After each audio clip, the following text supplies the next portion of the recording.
my dear friends, and welcome back to another Star Wars news update. In today's video, we have quite a few updates to get through. We're going to be talking about the Kenobi series and some new details for Ahsoka and The Mandalorian Season 3 revealed in the new book, The Art of the Mandalorian Season 2.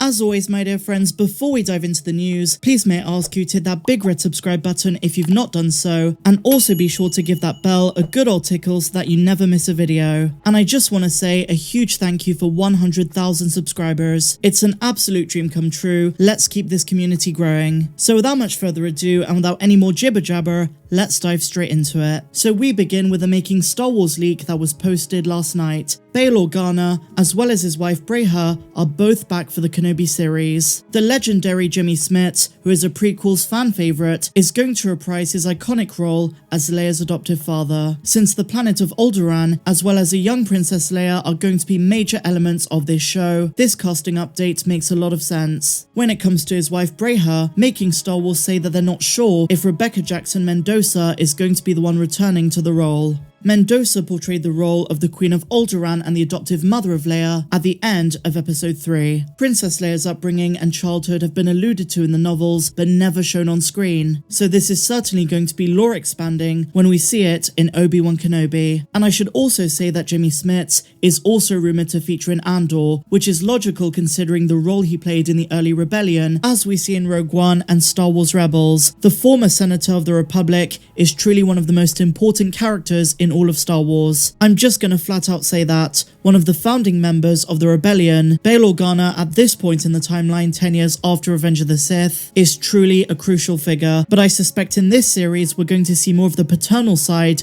that he shows to his adoptive daughter, Leia. And as we get nearer to May the 25th, it's great to see confirmation of prequels actors coming back to this franchise, and fingers crossed there are going to be others as well. My biggest hope is that we get Liam Neeson as the Force voice or Force ghost of Qui-Gon Jinn. So now, my dear Mandalorians, we do have a few updates for Ahsoka and The Mandalorian Season 3, and this all comes from the new book, The Art of the Mandalorian Season 2. Plenty of really important gems to get through. So we're going to begin with some new details for Grand Admiral Thrawn. As we know, the premise of the Ahsoka series is Ahsoka and Sabine Wren searching for Ezra and Thrawn, who were launched into hyperspace at the end of Rebels. In Chapter 13 of The Mandalorian Season 2, Ahsoka is on Corvus to get information from the magistrate Morgan Elsbeth, because her master was Grand Admiral Thrawn, and that name drop near the end of the episode was a breathtaking, gasping moment for everyone, but many questions remain about Elsbeth and what she knows about Thrawn. Well, thankfully, my dear friends, Dave Filoni in this brand new book has shed some light about Elsbeth and Thrawn.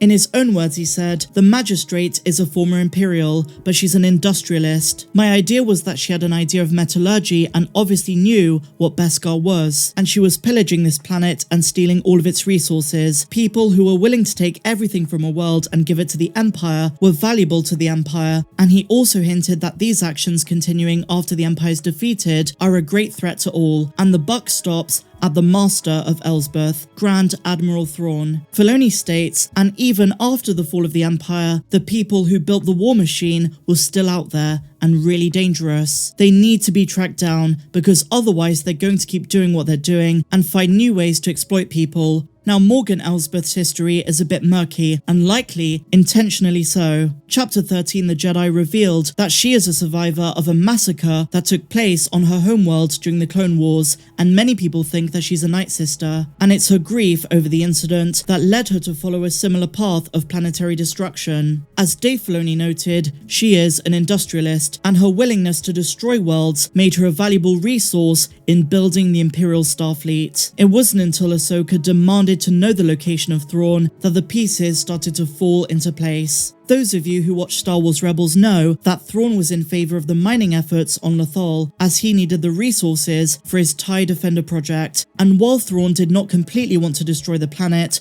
like the Magistrate tends to do, he wasn't above pillaging a world for military needs. And the big takeaway that Filoni teases is that with the Magistrate still actively destroying worlds to conquer their resources while serving under Thrawn, it can be derived that Thrawn is the subject in question, still building war machines. and what he will be up to as the main antagonist in Ahsoka will be interesting to learn, as he presumably has more pressing matters to attend to than overseeing the collection of raw materials. But it's certainly interesting to consider that he has a weapon of war up his sleeve. Maybe Thrawn is the big villain of the Mandoverse, and I know this is going to be a bit weird to some people because the canon Timothy Zahn novels and even Star Wars Rebels to a certain extent present Thrawn as an antagonist, not a villain. He simply wants to protect the Chiss from the threat of the Grysk, and he used the Empire as a means to an end, hoping that he could convince the Emperor to share military resources that would destroy the Grysk, because they are the ultimate galactic threat, and so Thrawn is not a villain in the traditional sense, but he certainly is a mastermind antagonist. After his disappearance in Star Wars Rebels, Thrawn is no longer tied to the Empire and probably returned to his people, maybe even convincing Ezra Bridger to assist in his efforts to defend the Chiss ascendancy. He might have used Ezra for his Force abilities as a tool of navigation, something the Chiss call Skywalkers. So really interesting info that gives more context to the setup of the Ahsoka show. Now in this book, Filoni also talked about the decision to not have Ahsoka train Grogu, and his reasoning was he's known for many years where Ahsoka's journey goes from here. He knows her entire story arc from introduction in the Clone Wars to eventual end, and Grogu was never meant to be a big part of her story, something he conclusively confirms. In his own words, he said, there were a lot of debates about Ahsoka Tano pointing the way to Luke Skywalker, and Jon Favreau and I went back and forth because if Ahsoka can't take Grogu, then who will? He further added that teaching Grogu is not Ahsoka's destiny, teasing that he has something else in mind. An important part of Ahsoka's role in the Jedi, and he's talking about chapter 13, was ensuring that Mando knew that Grogu had his own agency as well, something arguably furthered in the Book of Boba Fett, and now we know that Grogu chose to return to Din. Now, one specific quote out of all of this to pick up on is what Dave says about Ahsoka's destiny,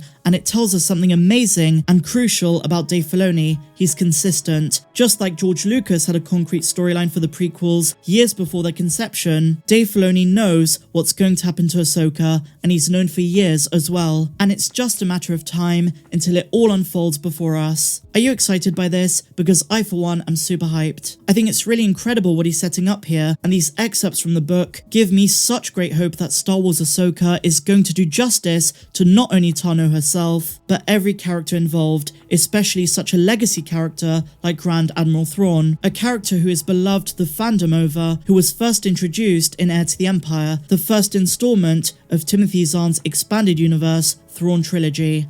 And so now, my dear friends, a bit of information has emerged. This is not meant to be drama or anything like that, but Pedro Pascal is confirmed to not have been on set of the Book of Boba Fett. Just like for the Mandalorian episodes where he's just doing the voice, he recorded from elsewhere. There are numerous body doubles, and I cannot see why they needed him on set. And as Pedro's schedule gets busier, I can imagine from now on, he's going to record his lines from a studio and send those in. But just a bit of confirmation that he was not on the set. And to wrap things up, we do have a bit of Lego news. Jabba's Palace throne room is getting a Lego set, which is dropping soon. Inspired by the post-credit scene of the Mandalorian Season 2 finale, this comes with some really impressive minifigures. But they were quite respectful to Bib Fortuna and did not make him bloated. Well, maybe a little bit. And on top of this, Mando's brand new N1 Naboo Starfighter is also getting a set, so if you're a fan of LEGO Star Wars, these sets are coming very soon, and this one releases on June the 1st. But otherwise, my dear friends, that wraps things up for this video. If you enjoyed it, you know what to do. Give me a big fat thumbs up, subscribe if you're new, and a huge welcome if you are, and click that link down below. You get over 100 videos that are not found here on YouTube. That is on my Patreon page. But until the next one, guys, may the Force be with you always. I'm Star Wars Meg. Have a good one.